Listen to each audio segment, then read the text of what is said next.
Hi, my name is Maddie Garrick Shelly, and I'm an artist and a miniaturist.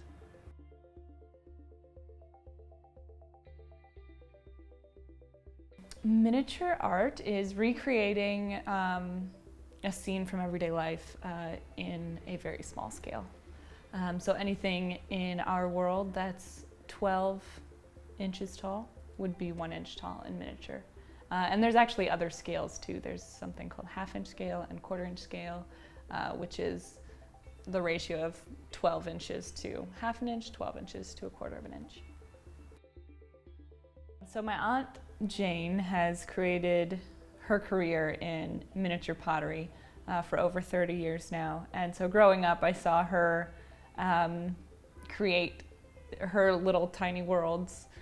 So Jane creates 1 inch scale miniature pottery in an early American colonial style.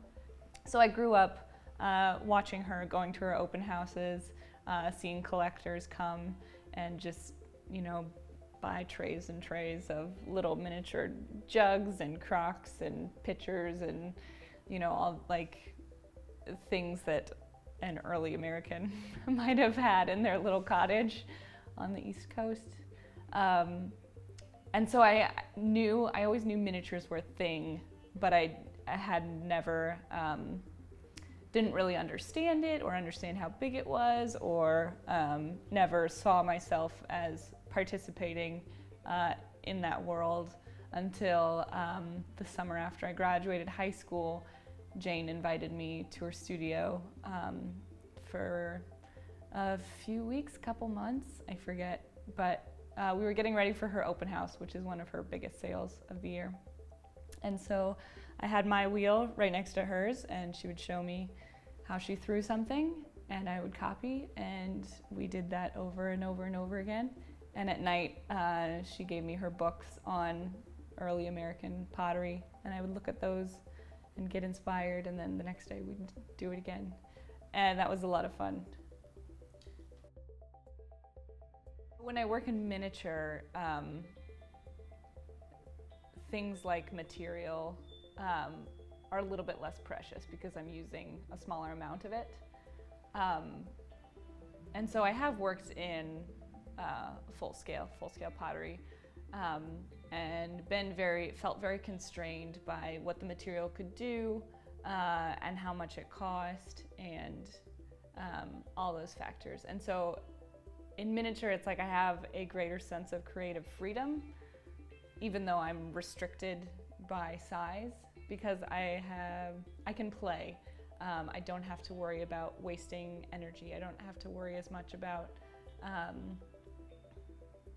throwing out pots that don't work because they're less than 1 inch tall. And it's also really intimate because, I'm working with pots as big as my pinky right in front of my face. And then when I display them, people have to get really close. You have to get intimate with them to see the details. And I like that, it's always asking the viewer to come closer to be a part of it.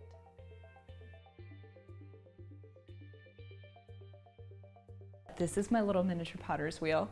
I built it myself about a year ago. I built it using parts that I ordered off of Amazon after going through several different failures, including a box fan motor, a bigger box fan motor, a motor I found at a scrapyard. What else did I try? Oh, I tried a drill that had an adjustable, like some drills you can just have a little dial so you can adjust the speed. So I tried that. I built like a box around it and put a wheel head on top. That was really, really loud though. So it worked. I threw a couple pots on it, but it was pretty loud. This one's a little bit noisy too, but yeah, we'll see. I might make some improvements to it. I think people like my work. I think people like miniatures because it is kind of an awe-inspiring thing. Like you see a teapot in real life, and it's a teapot, and someone made it, and it might be really beautiful, but you've seen a lot of teapots. When you're working this small, it's got to be pretty believable, because it's like you're creating an illusion of something else, right? Like if I make a vase, it's not a real vase, it's an illusion of a vase. It looks like a vase that you would see in your real life. And so the illusion has to be convincing.